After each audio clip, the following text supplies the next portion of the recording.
In this very short behind the scenes episode with Dr. Terry Denai, we discuss what trainers need to know about hormone replacement therapy. Trainers and health coaches alike who spend more time than almost any other health practitioner with their clients. We open up about how to recognize a woman is in menopause, maybe before she does, and how you can help be a part of a collective team supporting her. You spend more time than almost any professional with your clients, so optimizing your value is all tied up in this episode.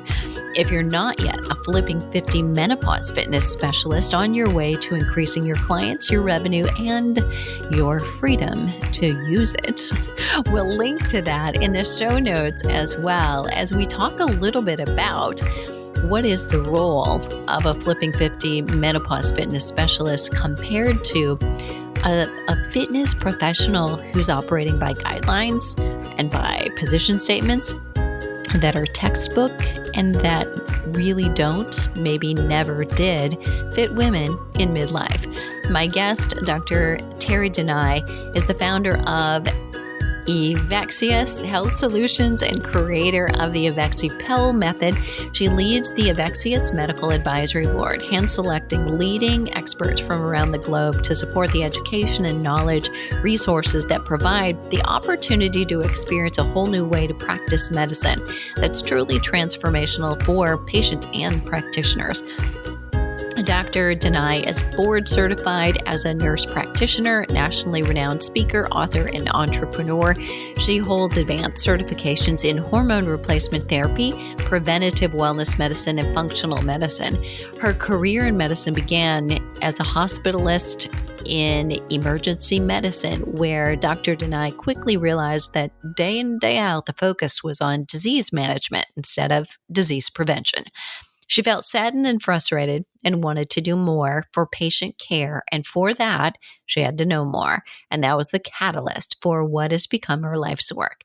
She began to pursue extensive education in hormone optimization, integrative health, preventative care, and alternative medicine. Dr. Denai founded Hormonal Health and Wellness in Southlake, Texas, now Evexius Medical Centers, in 2008 as the first step in her new pursuit. In her practice, Dr. Denai strives to help men and women find optimal health. So here we go. As we dive into this real short episode, I'm also at the end going to direct you to the recent Flipping 50 episode that I did with Terry, because I think that'll really open up things to you and give you conversations with clients. Not so that you're, of course, because we don't prescribe, we don't treat, we don't diagnose. But what you can do is open up. There are lots of different methods, and you inevitably will hear clients talk about what they know, what they've heard, but it may or may not be the truth. So if it's hearsay, you can perhaps gently direct them toward the better questions to be asking, and maybe the practitioners to ask them of. Here we go. Dr. Terry Denai, thanks again for being here. I know I'm making you do double duty, and you didn't know you were going to do this little sprint interval with me, but that's right. I love it. Behind the scenes. So the questions for our health coaches, our personal trainers, and specifically for many of our listeners, they're Flipping 50 menopause fitness specialists. So we train them how to recognize signs and symptoms that a woman might be going through so that they might be able to help her recognize she's in perimenopause before she even realizes it herself, and can make exercise modifications. But I am sure as a practitioner, or having heard from other practitioners, there probably is a stereotypical, thing that you see that you don't want to see. What would you love to happen in the relationship that, say, a trainer or health coach has with a woman that would be beneficial to everybody, to all three involved, so that we could get her help sooner than she might know to reach for it, and that she could find the right resources? What would that look like for you? It looks like every female that's come to my office, including myself, that something happens at about 49 to 50. And I hear this all the time, and I heard it all the time before it happened to me. And that is, where is this belly coming? Why do I have all this belly fat? I never had a belly before. What is happening? That's a big one. And then the other side of that you hear is, I haven't changed anything. I eat the same. I eat clean. I exercise, et cetera, et cetera, et cetera. Now, before I transitioned through menopause myself, in the back of my mind, I'm thinking, yeah, you're probably underestimating your caloric intake and overestimating your exercise expenditure. But when I went through it myself, I was like, oh, wait a minute, there's something to this. And so, of course, whenever it's happening to you, you really get into the research about it. So I really started researching around this area. And of course, a lot of it obviously is a hormone conversation. But recognizing that belly weight that women complain of is, especially during perimenopause, has a lot to do with estrogen and progesterone deficiency.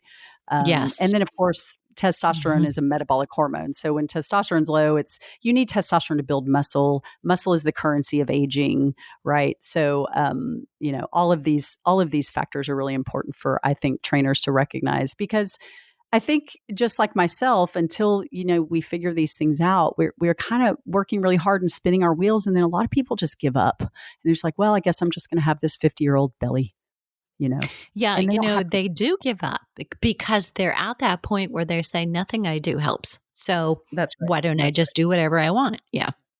I had one lady say, I could eat a pea a day and still gain a pound. Something's not right there. Yeah. Well, let me ask you this too, because I think there are still a fair amount there's a gap right there. We know in the fitness industry, and I'll be the first to admit that, it took me to realize, after being in it for 30 years, that we've been doing it wrong. I taught at a university for 15 years, and I was using position statements and guidelines and textbooks, and nobody stopped to think, how are females different? Let alone females going through the biggest hormonal changes, at menopause. And, why are we training them the same as, the studies based on young athletic males who are at the peak of muscle mass? How is being at the peak of fat storage and looking at that going to be helpful, right? How is that going to work? But I think as trainers, many and collectively, and I'm preaching to the choir, so those of you who are listening here, this is probably not you, but there are still a lot of trainers out there who are looking at, well, we know that high intensity interval training is great for fat burning. However, for the wrong woman, that could really backfire. Yeah, 100%. And why? Say a little bit more on that, because I think, they hear it from me, but they probably hearing it from another voice is very effective. Yeah. So, and that happened to me too. One of my favorite ways to exercise that I could always just stay super fit was boxing. And when I did boxing classes, I mean, it's hit, Right. And there came a time where that just stopped doing anything for me as far as maintaining weight and maintaining belly. And when I started to do some research, I really found some interesting studies around anabolic resistance and what happens as we age, especially women, that cardio becomes non-effective for, burning fat and shredding fat. It all becomes about stop right there. You think I will let you finish a sentence? No. That is the mic drop of the day. We were going to plaster that on a billboard. No, we're going to plaster that on a billboard because, we need to rush back over to Flipping 50 and say that one, because too many women still default to that. But I blame that on 30 or 40 years of conditioning. They learned that this was the way. And even though we know this is not the way logically and intelligently, you're going to default to that thing. Of course. It's tough. When I quit, now this was a blessing in disguise. My boxing gym closed.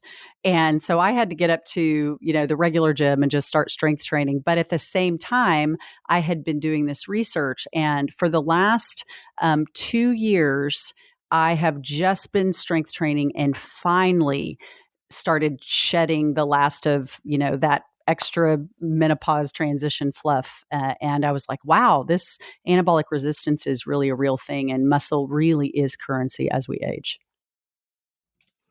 That is so great. And I got to say that is right there, that is your marketing for the next 40 years, right? Yes. Because we're going to continue to see the aging and the graying of America, if not the world, continue to grow.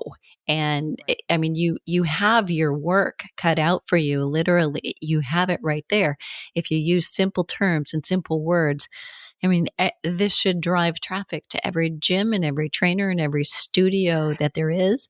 But what people need, I think, is still the education. Because when we say, oh, muscle is the currency of aging, they get it, but they still do not know, how do I get muscle? How do I do they it? think Right. Pilates, I do yoga.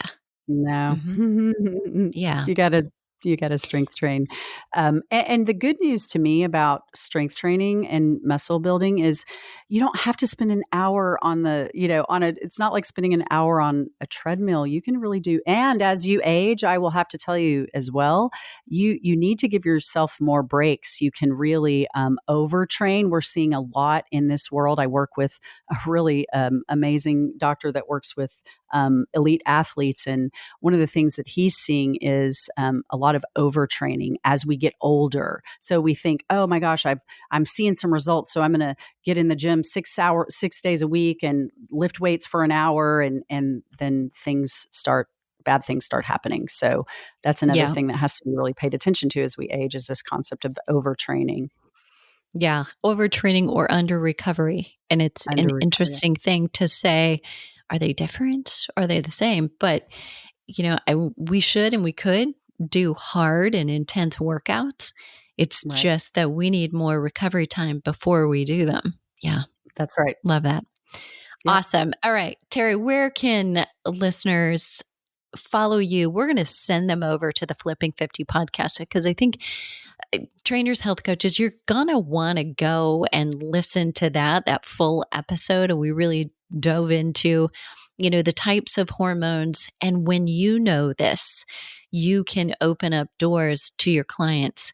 You're not diagnosing, you're not treating, but you are letting them know there are options out there. And these are things that you may want to ask a practitioner. Here are good questions to ask. That's a huge help. Yeah, absolutely. And I'll tell you, I work with several trainers that do refer clients to me. And the feedback I've gotten from those trainers is that once I got their hormones optimized, their efforts at training and the trainer's efforts started to pay off. They started to see results because, there's metabolic hormones that are very important to pay attention to. And so without that foundation, it does make it more difficult. And also when your hormones are out of whack, recovery is takes longer, you're in more pain, et cetera, et cetera. So the trainers love it because it keeps their clients with them, because they don't give up. Right, because they're seeing results. So where to find me or another provider that's been trained to optimize hormones in what I think is one of the best ways is at evexias.com, EVEXIAS.com. Beautiful. And thank you again so much for being here. You're welcome. Okay, fitness pros, health coaches. Now it's up to you. The world needs you right now more than ever. And if you also are still on the fence about the Flipping 50 Menopause Fitness Specialist, now's a perfect time to get started. And we'll put the link to the show notes, and that'll be at fitnessmarketingmastery.com/women need to know.